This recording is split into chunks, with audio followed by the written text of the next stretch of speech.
저번 시간에 우리가 했던 거 원자 구조요. 자,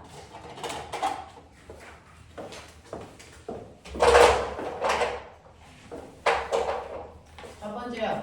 지구상에 있는 모든 물질은 더 이상 쪼갤 수 없는 가장 작은 입자 원자로 되어 있는데 눈에 보이지 않으니까 원자가 어떤 구조인지 사람들한테 설명하기 위해서 원자 모형 만들어서 설명해. 그 중에서 더 이상 쪼갤 수 없는 가장 작은 입자가 원자이기 때문에 속이 비어있는 구의 형태로 그리겠다. 누가 그랬어? 돌턴. 그래서 돌턴은요 원자 속에 아무것도 없는 상태라고 생각을 했다가 그 다음에 과학자들이 원자 속에 있는 세 가지 입자를 발견하게 되는 과정에 대한 설명.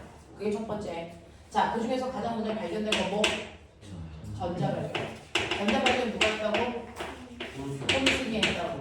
그죠? 톰슨이 전자 발견을 해서 원자라는 거 안에는 마이너스 전기적 성질을 띠고 있는 입자를 전자라고 불렀고, 그럼에도 불구하고 원자는 중성이어야 되기 때문에 플러스의 전기적 성질을 띠고 있는 아이도 군데군데 이렇게 박혀져 있을 거다라는 모형을 대신 됐어. 자, 그럼 이 전자를 발견하는 과정의 실험을 뭐라고 했니? 응극선 실험. 자, 응극선 실험을 통해서 전자의 성격 세 가지 발견했죠. 세 가지가 뭐였어요? 전자는 마이너스 전하를 띠고 있다는 거죠. 또 질량을 가지고 있는 입자성을 띠고 있다는 거죠. 또 똑바로 꽃장 나가려는 직진성을 가지고 있다는 거죠. 됐냐? 이거 각각 어떻게 발견했는지는 화학에서 되게 중요합니다. 그래서 직진성을 알게 된 건 그림자 치는 현상 때문이야. 그치? 입자성을 발견한 건 뭐 때문이야? 바람개비가 돌아서 운동 에너지를 가지고 있다는 거 확인한 거지. 그 다음에 마이너스 전하를 띠고 있다는 건 플러스 극쪽으로 끌려갔기 때문이야. 알겠니? 이런 것들 기억하면 돼. 자, 그 다음에 세 번째로 가면요. 세 번째는 누가 등장하니? 러더퍼드가 등장하죠. 러더퍼드라고 하는 과학자는요. 톰슨이 보지 못한 플러스 전기를 띠고 있는 입자가 산발적으로 흩어져 있진 않을 거다. 만약에 흩어져 있으면 얘도 튀어나왔어야 되니까. 됐지? 그래서 뭐라고 생각했어? 플러스의 입자는 깊은 가스에 숨어져 있기 때문에 튀어나올 수 없는 거고 질량이 대단히 뭐하다? 크다. 그래서 빛 에너지로 웬만하면 가속도가 생기지 않기 때문에 튀어나오지 않아. 바깥쪽에 마이너스 전기적 성질을 띠고 있는 전자들이 바깥쪽에 있어서 얘네들만 튀어나온 거야. 그래서 안에 깊숙이 박혀져 있는 플러스 전기적 성질을 띠고 있는 원자 핵이라는 게 존재할 거야 라고 생각했던 거지. 그래서 원자핵 발견하는 실험했어? 이름이 뭐야? 알파 입자 뭐라고 한다? 산란 실험이라고 한다. 자, 그 중에서 알파 입자의 실제 정체 뭐다? 헬륨 양이온이다. 됐어? 산란이라 이게 무슨 뜻이다? 퍼진다. 직진하지 않은 위치에 와서 박히는 위치를 산란했다라고 표현하죠. 자, 그랬을 때 이걸 실험하기 위해서 금속을 최대한 얇게 핀다. 그래야 원자가 겹치지 않으니까. 그리고 형광물질을 다른 막을 둘러싼다. 그리고 앞에서 헬륨 양이온을 100발 정도 따르륵 쏜다. 그러면 그 중에서 100발 중에서 90발은 누구의 방해도 받지 않고 직진해서 그래서 반대편에 와 닿는다. 이걸 통해서 알 수 있는 거. 원자는 대부분이 뭘로 되어 있어? 빈 공간으로 되어 있어. 다시 말해. 내가 찾고자 하는 원자 핵은 크기가 대단히 작아. 이 얘기한 거야. 자, 그런가 하면 그 중에서 일부는 정확하게 원자 핵이랑 부딪혔는데 헬륨 양이온이 튀겨나가. 됐지? 이걸 통해서 알 수 있는 거. 원자 핵은 헬륨 양이온보다 뭐하다? 질량이 크다. 이거죠. 그쵸? 그래서 결론은 원자 핵이라는 거 존재해. 근데 얘 진짜 무거워. 크기는 열나 작아. 이런 얘기지. 됐어? 또 원자 핵을 깻잎 한 단 차이로 스치는 경우에 어떤 일이 발생해? 바깥쪽으로. 됐어? 휘어? 바깥쪽으로 휘어요. 그러니까 얘는 두 번째 산란임시예요. 자, 이걸 통해서 알 수 있는 거. 네. 헬륨 양이온이랑 똑같이 플러스 전기적 성질을 띠고 있는 아이가 원자 핵의 이게 맞아. 라는 얘기죠. 알겠습니까? 이렇게 되고요. 그리고 나서 그 다음에 제자들이 원자 핵이라는 거 안에는 실제로 플러스 전기를 띠고 있는 입자가 바로 양성자야. 그리고 그 안에는 전기적 성질을 띠고 있지 않은 뭐도 있어? 양성자도 있어. 이런 거 발견한 거야. 알겠죠? 그래서 러더퍼드까지 오면서 세 가지 입자가 다 발견되었다라고 하는데 그러면 여기까지 와서 완벽한 구조가 이 구조 맞아? 아니라는 거죠. 자, 그 다음에 누가 등장합니까? 오. 보호가 등장해서요. 러더퍼드가 설명할 수 없는 걸 설명하는 거죠. 그걸 설명하기 위해서 무슨 개념 도입? 양자. 무슨 개념을 도입했습니까? 보호는 각각의 전자들이 있는데 에너지의 값이 다른 위치가 존재한다. 자, 그 에너지 값이 다른 위치를 뭘 표현했습니까? 전자 껍질. 그래서 각각의 전자 껍질마다 보유한 에너지 값을 가지고 있고 거기에 전자가 들어가려면 그 에너지 값을 가져야 된다. 그러니까 결론 얘기하면 전자들은 어떤 껍질에 있느냐에 따라 가지고 있는 에너지 값이 다 뭐 할 거다? 다를 거다. 그래서 그 중에서 윗껍질로 올라가면 올라갈수록 에너지 값이 뭐해진다? 커진다. 그러니까 전자가 아래 껍질에 있다가 윗껍질로 올라가려면 그래서 껍질과 껍질 사이의 에너지 차이만큼의 에너지를 뭐 해야 된다? 흡수해야 된다. 자, 그럼 거꾸로 내려오려면 에너지 뭐 해야 된다? 방출해야 된다. 왜? 껍질마다 에너지 값이 다 다르게 불연속적으로 배열되어 있기 때문이다. 알겠습니까? 네, 이렇게 되는 거야. 자, 그래서 껍질 개념을 도입하고 전자들이 전이할 때, 전자들이 이동할 때 에너지를 흡수 또는 방출하는 원리를 설명했는데 그걸 설명한 이유가 뭐야? 우주 공간에서 나타나는 뭐를 관찰했기 때문이야. 햇빛이 오다가 중간중간 돼서 햇빛이 없는 상태로 와요. 무슨 스펙트럼? 흡수 스펙트럼. 그리고 시간이 지나면 그 없어졌던 빛들만 내보내. 무슨 스펙트럼? 방출 스펙트럼.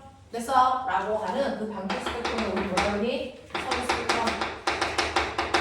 선 스펙트럼이 생기는 이유를 설명하기 위해서 에너지 값이 결정되어 있는 전자 껍질의 개념을 도입했다. 기억나지? 그 중에서 각각의 전자 껍질이 갖는 에너지 값을 구하는 일반식을 만들었어. 에너지 값을 불러. 각각의 껍질의 에너지 값 어떻게 구하라고?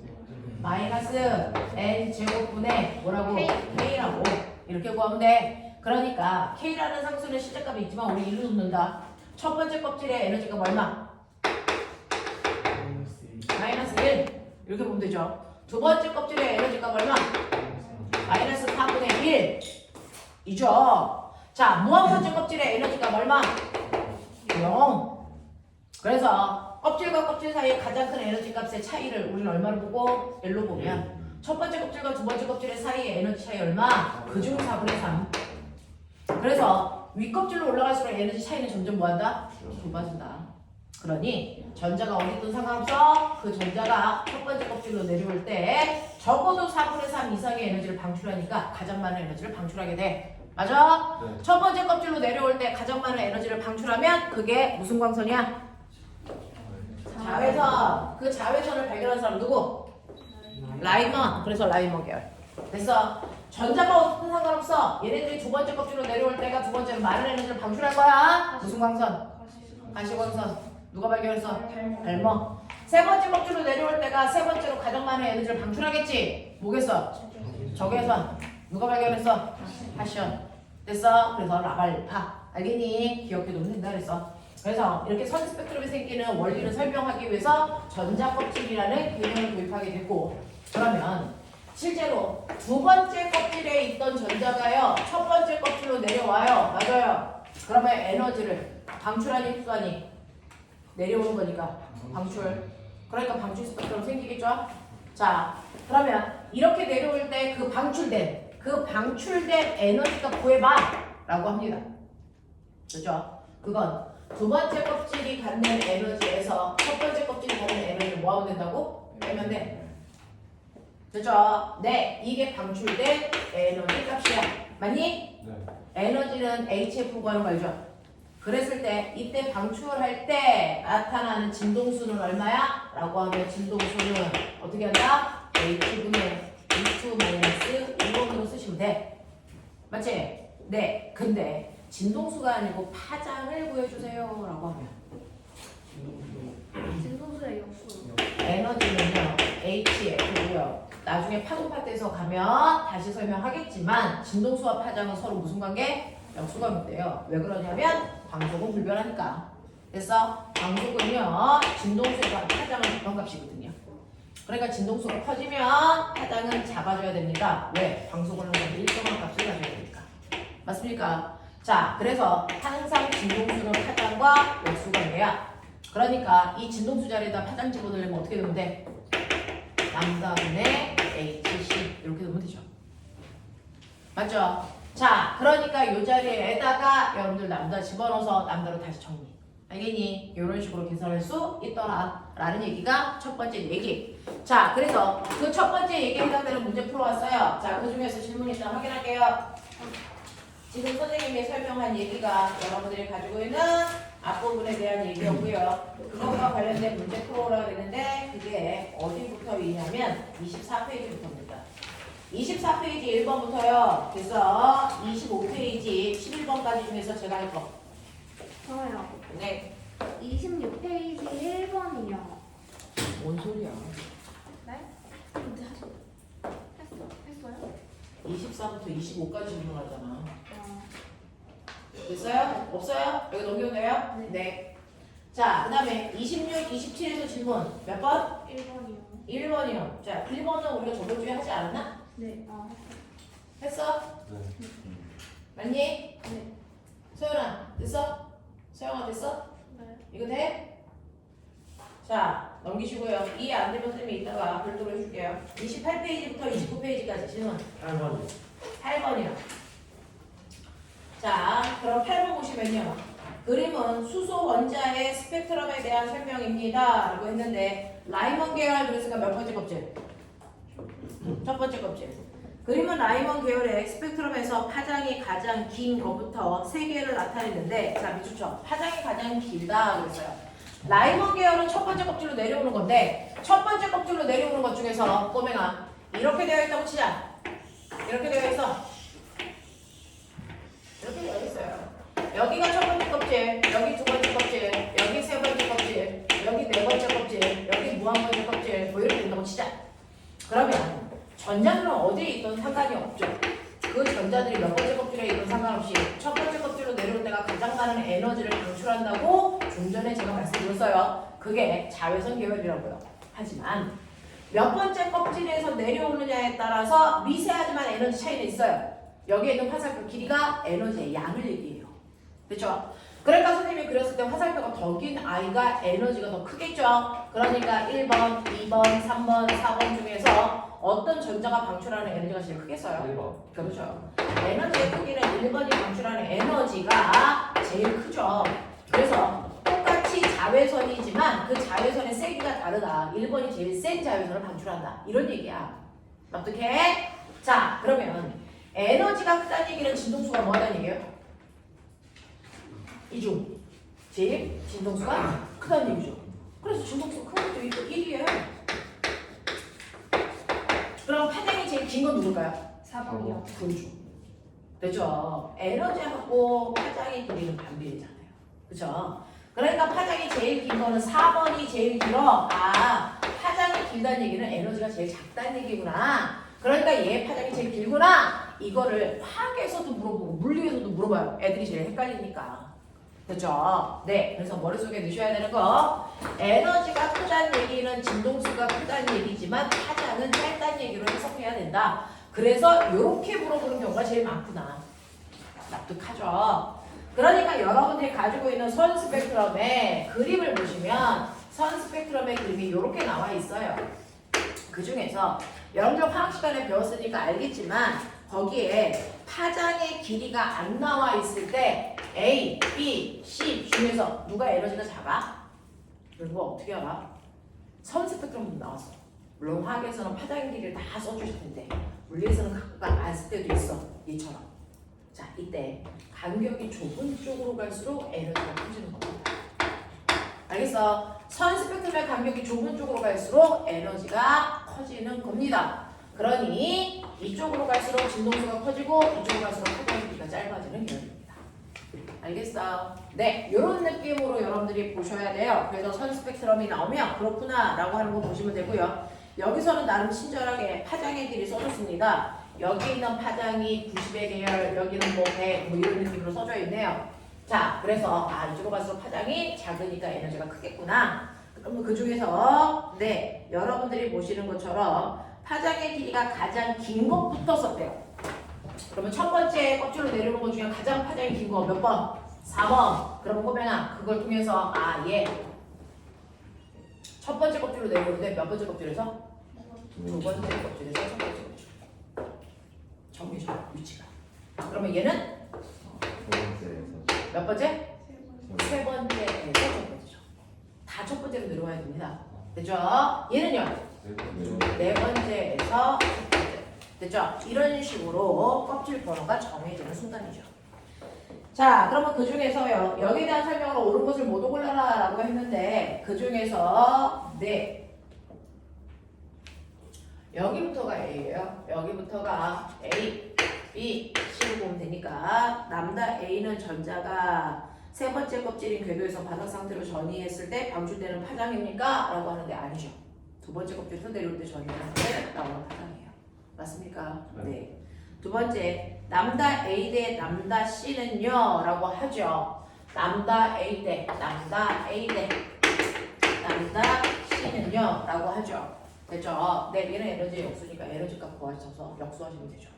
됐어? 자, 그러면 A는요 두 번째 껍질에서 첫 번째 껍질로 내려오는데 두 번째 껍질의 에너지 이거예요. 첫 번째 껍질의 에너지 이거예요. 내려올 때 에너지 얼마 방출합니까? 4분의 3이에요. 에너지는 4분의 3입니다. 자, 그럼 얘는요? 라고 하죠. 얘는 네 번째 껍질에서 첫 번째로 내려오는 거죠. 네 번째 껍질의 에너지가 얼마일까요? 마이너스 16분의 1. 여기서 첫 번째 껍질로 내려와요.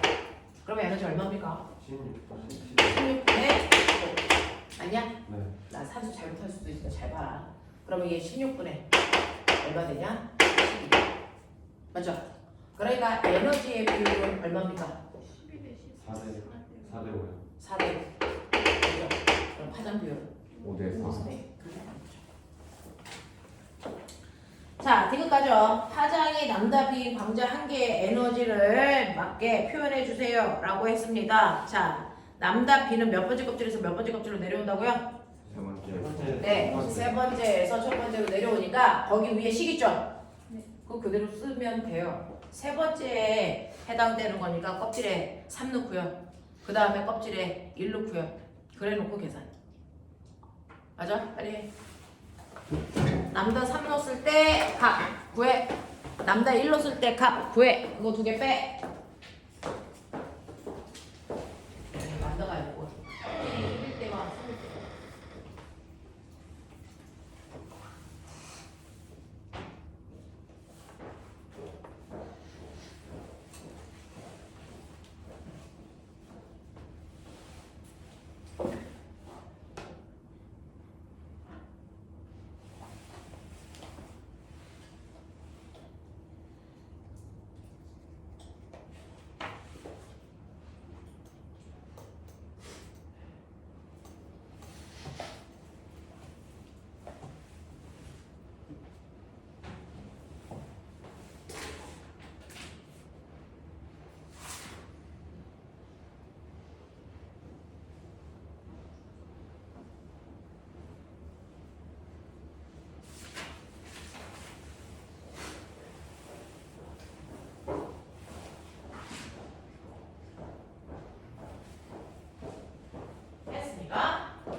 나옵니까? 아니면 제가 해야 됩니까?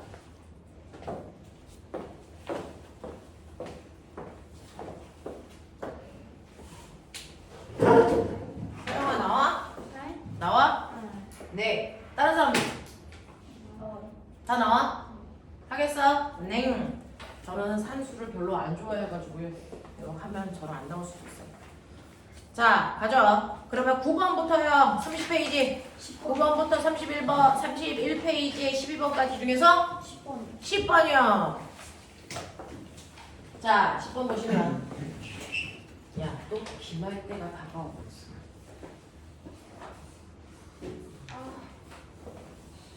그러니까 학기 시작하면 시험 두 번 보면 1년이 반년이 가기 때문에 시간이 금방 가죠. 자, 10번 보시면 그림은 보호의 수소 원자 모형에서요. 양자수 n에 따른 양자수는 껍질 번호 얘기하는 거라는 건 알고 계십시오. 자, 양자수 n에 따른 에너지 준위와 전자 전위 ABC를 모식적으로 나타낸 것인데 ABC 과정에서 흡수되거나 방출되는 빛의 파장을 이렇게 표현합니다. 라고 했습니다. 자, 여기에 대한 설명으로 맞는 것을 찾아보세요. 자, 근데 보면 너네 그거 알아? 여기에 네 번째, 세 번째, 두 번째, 한 번째. 자, 선생님이 안경을 안 써가지고요. 책이 잘 안 보이고 있어요. 혹시 제가 뭐 잘못 읽고 있으면 얘기해 주세요. 요런 느낌. 첫 번째 껍질, 두 번째 껍질, 세 번째 껍질, 네 번째 껍질까지 그려져 있고요. 여러분들이 아시는 것처럼 제가 궁금한데요. 첫 번째 껍질에서 네 번째 껍질로 올라갈 때의 에너지가 클까요? 내려올 때 에너지가 클까요? 똑같죠. 그죠? 똑같죠? 네, 단지 흡수한다, 방출한다만 다를 뿐이죠. 자, 그 다음에 요 값은 여기서 C라고 줬고요. 그 다음에 요 값은 B라고 줬고요. 그 다음에 요 값은 A라고 줬는데 신기한 거 보여드릴게요. A와 B의 길이를 합해보세요. 네, 이 길이가 누구랑 같아요? C. C랑 같아요. 맞죠? 그래서 실제로 얘네들을 그릴 때 아무 의미 없이 껍질 간격을 그린 게 아니고 에너지의 크기만큼을 투영해서 그렸기 때문에 여기서 여기로 내려올 때 에너지 요만큼 방출하고요. 여기서 여기로 내려올 때 이만큼의 크기의 에너지를 방출하기 때문에 이 두 개의 에너지를 합한값이 얘가 흡수하는 에너지의 크기와 같다고요. 알겠습니까? 요 정도는 여러분들이 알고 계시면 좋을 것 같습니다. 화학 시간에도 많이 씁니다. 자, 그랬을 때 각각의 파장을 나타낸 것이고요. 여기에 대한 설명으로 옳은 걸 찾아라고 했는데 기억. 방출하는 광자의 에너지는요. A가 B보다 크니? 라고 했으니까 길이 비교해 이거죠. 네. 누가 더 커요? A가 더 커요. 자, 니은 볼게요. C에서 흡수하는 빛은 가시광선 영역입니까? 라고 했는데 꼬맹아 거꾸로 보면 네 번째 껍질에서 C는요. 첫 번째 껍질로 내려왔죠. 네. 내려올 때 무슨 광선 방출? 잘. 자외선을 방출하면 너네 내려올 때와 올라갈 때 에너지 크기 똑같다며. 네. 그러면 내려올 때 자외선의 크기에 해당되는 에너지를 방출한다면 올라갈 때 자외선 크기에 해당되는 에너지를 흡수해야 되는 거죠. 맞습니까? 그 얘기 한 거예요. 자, 그 다음에 여기에서 보시면 네 여기에 와 하나도 안 보여. 남다 10분의 1은 남다 뭐라고 써있니? A분. 어떻게 남다 A 플러스 남다 2분의 1과 같습니까? 라고 했죠. 네. 됐어. 자, 요거 역수했으니까 요 값이 뭐예요? 진동수. 진동수는 모압이라는 뜻이고요. 에너지죠. 그러니까 아까 선생님이 얘기한 것처럼 이 에너지의 합이 됐어. 네, 같습니까? 라고 물어본 거야, 사실은. 됐냐? 갔냐? 네. 네, 그러니까요. 알겠죠? 그런 얘기예요. 자, 그 다음에 넘어갈게요. 고체 에너지 띠 이론과 물질의 전기 전도성 그랬습니다. 여러분들이 알고 있는 것처럼 실제로 액체나 기체일 때는 전자 껍질의 개념을 갖는다. 하지만 고체가 되면 껍질들이 겹쳐서 껍질이 아니고 두꺼운 뭐의 개념으로 바뀐다? 띠의 개념으로 바뀐다. 됐죠? 네. 그래서 고체일 때는요. 전자 껍질이 있는 게 아니고요. 고체는 전자 띠의 구조를 가져.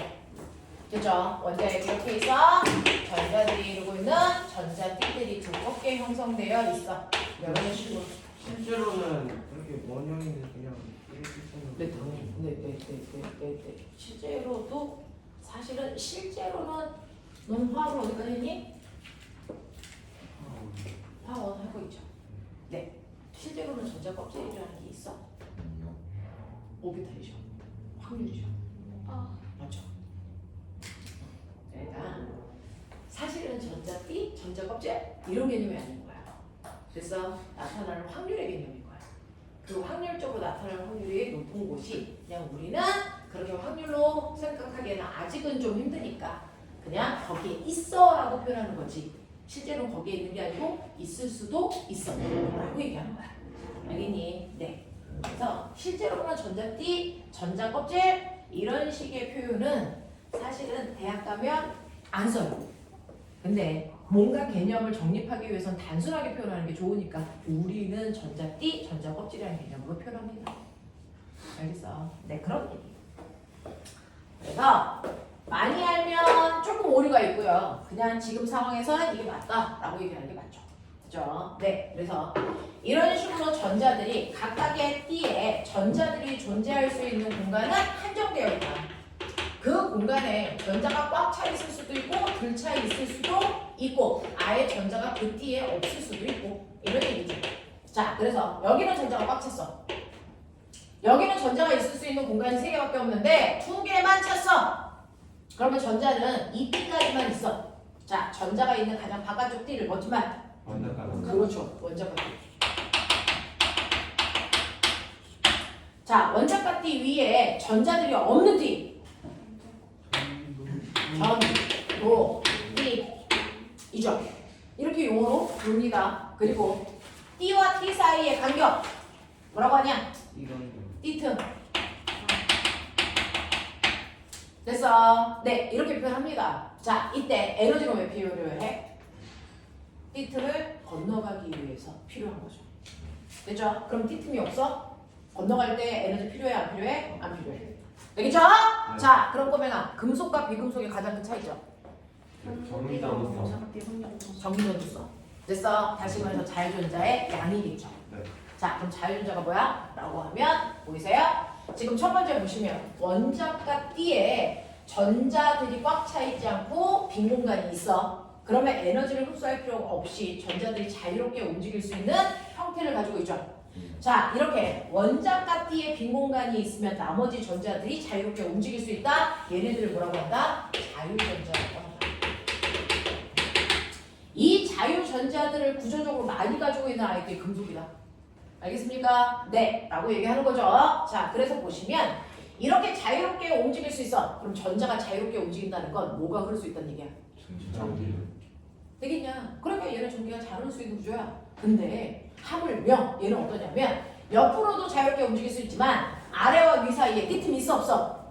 없어. 그러면 에너지 흡수할 필요 있어 없어? 없어. 그러니까 위로도 자유롭게 움직일 수 있어.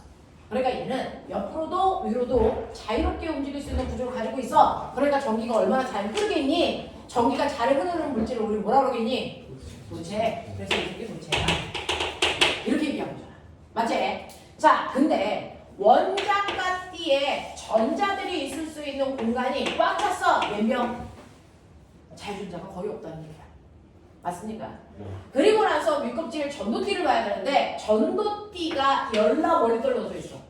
그러면 이걸 건너뛰려면 어마어마하게 많은 양의 에너지를 흡수해야 되는데 상온에서는요 거기를 건너뛸 만큼의 에너지를 흡수할 가능성이 거의 희박해. 그럼 자유전자 생겨 안 생겨? 안 생기죠. 그러면 얘는 거의 전류가 흐르지 않겠죠? 얘를 뭐라 그러나? 절연체. 옛날 말로 뭐라 그래? 기본체. 되겠냐? 자, 근데 원자과 띠가 꽉 차 있는 건 맞아. 근데 위에 있는 졸려면 저기 쓰면 돼. 저기들은 서서 하라고 놓은 거야. 자, 위에 있는 전도띠의 간격이요 대단히 좁아. 그래서 에너지 조금만 흡수하면 얘가 위로 올라가. 됐어? 네. 그래서 여기 빈부검명이 생기면서 얘네들이 자유전자가 될 수 있고 얘도 자유전자가 생길 수 있어. 그래서 자유전자가 생길 수 있는 가능성이 되게 크네. 되겠냐? 현재는 원자과 띠가 꽉 차 있어서 자유전자가 존재하지 않아야 되는데 전도띠 사이의 간격이 좁아서 자유전자가 실제로 잘 생기는 구조. 이걸 누가 그래? 이걸 반도체 라고 하죠. 그래서 여러분들이 보시는 구도체와 반도체는 둘 다 원자과 띠는 꽉 차 있다. 단지 전도띠 사이의 간격의 차이로 구분되는 거다. 알겠습니까? 전기 전도성이 형성된다 라고 얘기합니다. 자, 그래서 이런 식의 구조를 가지고 있는 게 고체들의 구조로 이것 때문에 전류가 잘 흘러 안 흘러 라고 하는 거짓말 전기 도가 전도도가 결정된다. 이 전기 전도도는요 여러분들이 저번 주에 배웠으니까 얘기할게요. 모든 물질들의 고유한 저항값 뭐라 그래? 비저항. 그 비저항의 역사가 전기 전도도예요.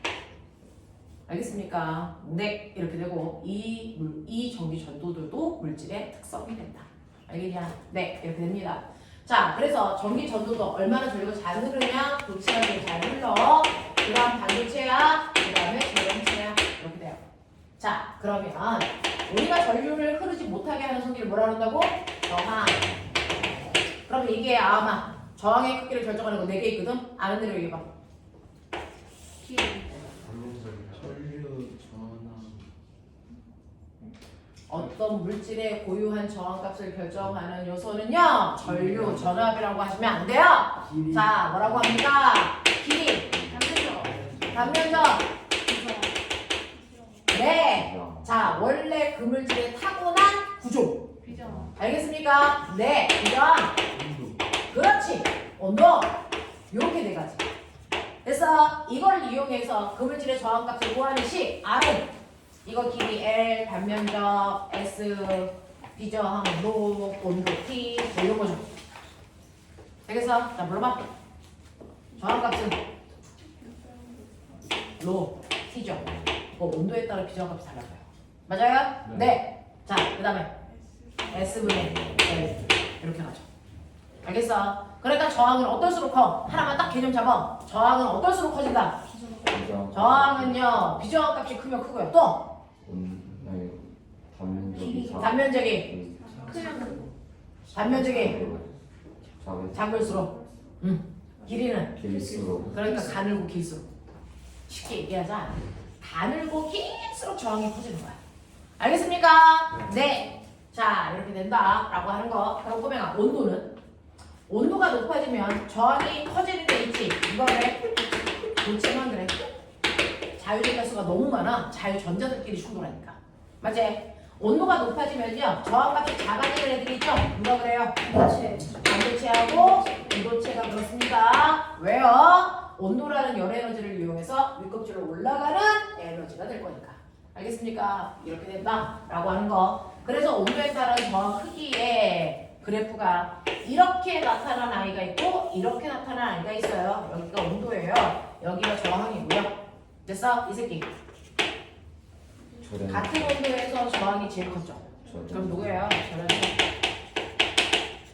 얘 누구예요? 반도체. 둘 다 보이세요? 온도가 높아질수록 저항값이 작아지기 때문에. 됐어? 그러면 온도가 높아질수록 저항이 커지네? 얘 누구야? 도체. 이렇게 해줘. 알겠어? 네, 이렇게 경향성도 좀 파악할 수 있으시면 된다. 그 중에서 우리 수업의 주인공은 누굽니까? 얘네들 중에서? 반도체입니다. 자, 반도체는 주기율표에서 몇 쪽에 있는 아이들로 주로 만드니? 14쪽. 그 중에서 대표적인 거 누구? 규소. 왜냐면 탄소는 비싸. 다이아몬드. 그래서 뭐 이런 얘기야. 자, 규소 써. 규소 어디서 뽑아와? 모래에서 뽑아와. 석영에서 뽑아온다고.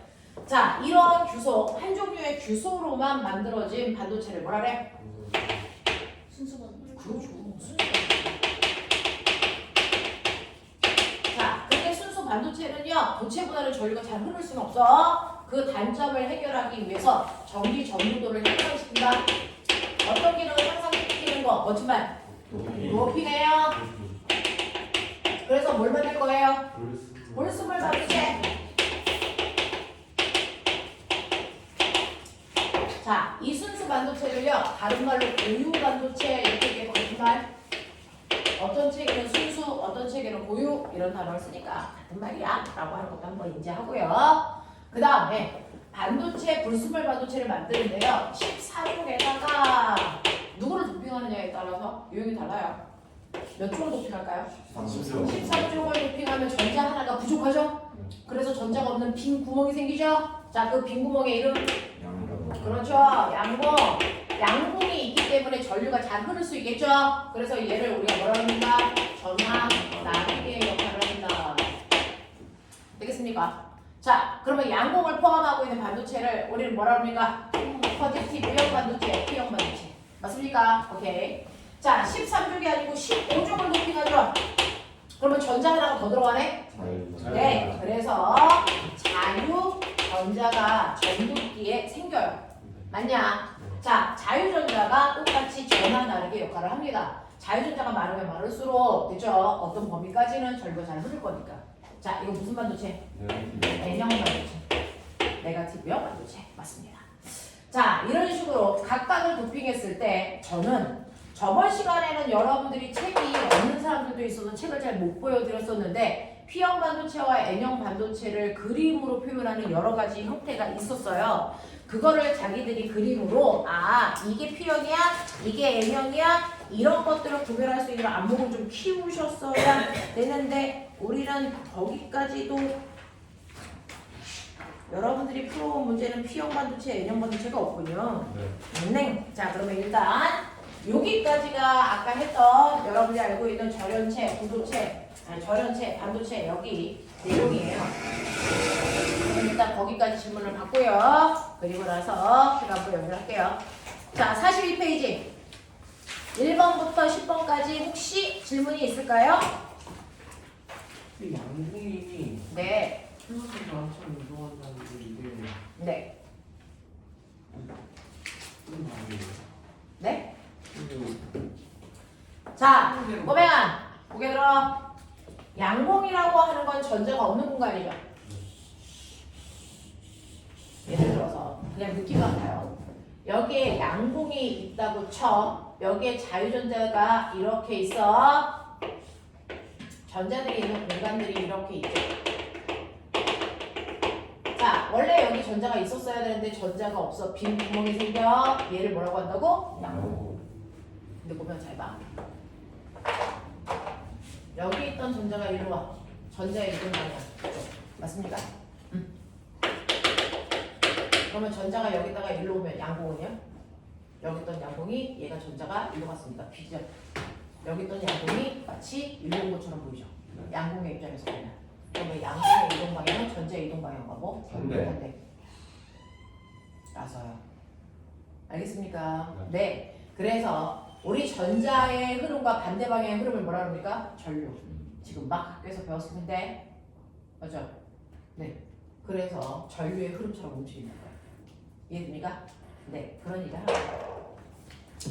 자, 그래서 양봉이라는 건 전자가 같기 때문에 생기는 공간이거든요.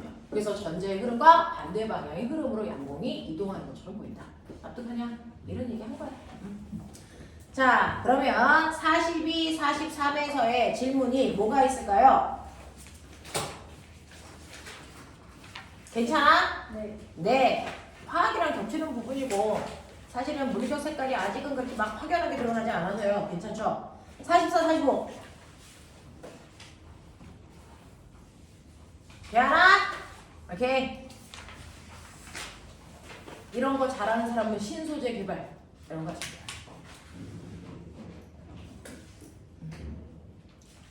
그렇게 그거 봤냐? 유료 아, 우리 상처받았어. 봤냐? 너무 지어졌다고 회사했어. 한 거 아니야? 지금 생각을 네이버에 막 뜨는. 일단 누리호 3차발사 관련 그저께 뭐 취소될까봐 언젠가 다시 하다고 했는데 다음날 그저께 취소됐어? 그때 뭐 맹신인가 오류 때문에 3시간 전에 취소했다는데 그리고 다음날에 한다고 해서 그 다음 날이 어제였어? 그런 거 같아요. 그럼 어제 했어? 쉽다고. 난 그저께 한 걸로 알고 있었는데 아니었어? 근데 수업 중이어서 못 봤거든요. 자, 볼게요. 46, 47. 46, 47 질문 없을까? 네. 완벽진이들. 자, 넘기죠. 전자 날개 네? 전자 날개 미리또가 그 도체가 더 많은 거잖아요. 네. 근데 이걸 왜 밀도라고 말하는 거예요? 그럼 뭐라고 할 거야? 전자 날개 개수가 그렇게 많은데. 아, 그 개수가요. 이거 전체 도선의 길이에 따라서 길이가 길면 무조건 커지는 거 아니에요? 그러니까 단위 면적당 들어있는 개수가 정리 전도성을 얘기하는 거죠. 알겠습니까? 네. 48, 49. 9번이요. 48, 49에서 9번이 질문이랍니다. 자, 9번 보죠. 그림은 수소 원자의 에너지 준위를 양자수의 n에 따라 나타낸 것입니다. 자, 그 중에서 규소와 점화율, 꼬명아, 규소 몇 쪽이라고? 14족. 됐어요? 네, 14족에 있는 아이들이에요. 근데 14족이니까 반도체겠죠? 그래서 거기 잘 보세요. 자, 옆에 있는 표 좀 봐. 표 보면 규소 가로치고 0켈빈, 0도. 우리 그냥 0도라고 읽어요. 자, 규소 가로치고 300도. 자, 온도가 높아지죠? 네. 그랬을 때 T 간격이 뭐해지니? 감소요. 작아. 네, 작아지면 그걸 건너뛰기가 훨씬 더 쉬워지죠? 네. 그러면 전류가 자르는 상태가 되겠죠? 그런 걸 얘기한 겁니다. 자, 그 다음에 똑같이 0도일 때 규소하고 점화율 좀 보세요. T 간격 누가 커? 규소. 띠 간격 누가 더 크냐? 주소요. 이 새끼들이 초등학교 갈 거야. 규소지. 그러면 규소가 전류가 흐르기가 훨씬 더 어렵다. 어렵다.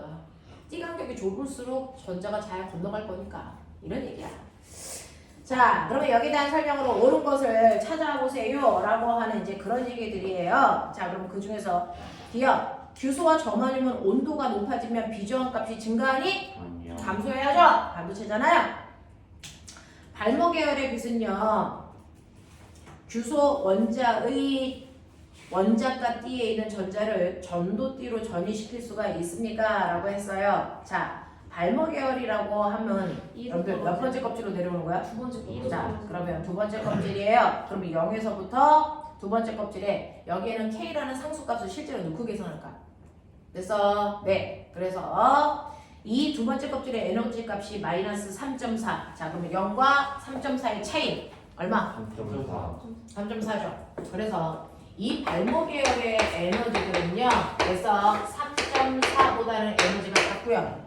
그 다음에 세 번째 껍질에서 두 번째 껍질로 내려올 때가 발모에서 제일 에너지가 작을 때죠. 빼봐. 3수에서 막히면 뒤집는다. 3.4 빼기 1.51 얼마? 1.89. 발모 계열의 에너지는 요만큼의 에너지를 가지고 있어요. 자, 그러면 등록 붙어야 한다. 맞아요. 네, 붙이시면 돼요. 자, 그럼 이렇게 된다고 치자. 자, 그랬을 때요. 이렇게 되어 있었을 때 얘네들이 돼서 네, 거기에 있는 누구라고 그랬죠? 규소. 자, 규소 보세요. 자, 규소는요. 이 띠 간격을 건너가기 위해서 에너지가 얼마 필요하다고요? 1.17. 1.17. 또 1.14. 1.14. 여기서 온도는 주어지지 않았죠. 자, 그러면 요 에너지를 흡수하면 얘는 요걸 건너갈 수 있어? 라는 네. 거야. 네, 저도 그렇게 생각해요. 자, 그럼 지금 수소 원자에서 네 번째 껍질인 상태에서 세 번째 껍질인 상태로 전이할 때 방출되는 빛은 0켈빈의 점화륨을 전도시킬 수 있냐? 라고 하는 아니요. 거죠. 자, 오맹아, 네 번째에서 세 번째를 빼면 얼마 나오는데? 0.7. 0. 665. 그 소수잖아요. 개새끼 0.6. 0.66. 맞아요? 네. 네 번째에서 세 번째를 빼면 0.66 맞습니까? 네. 네. 그러면 0.66이요. 거기에 있는 0켈빈의 점화륨을 들어 올릴 수 있니? 아니요. 0켈빈의 점화륨을 들어 올리려면 0.66이 아니고 얼마 필요해? 0.67. 그러니까 못 올라간다고. 알겠어? 그런 얘기야. 0켈빈의 정화율은 0.744가 필요한 거야. 아, 0.744요. 그래서 못 올라간다고. 자, 그러면 넘어갈게요. 자, 우리는 50페이지부터는 저번 시간에 진도 안 나가서 맞아? 네. 여기부터 나가면 되겠지? 네. 오늘 여러분들이 이제 기가 시간에 배우는 다이오드하고 트랜지스터에 대한 얘기를 살짝 하면 그죠? 네, 앞부분에 있는 구조는 다 할 건데 우리 아미가 졸려서 뒤지려고 그래요. 자, 그러니까 잠을 깨는 방법 중에 하나는 시험을 보는 거죠. 아이고.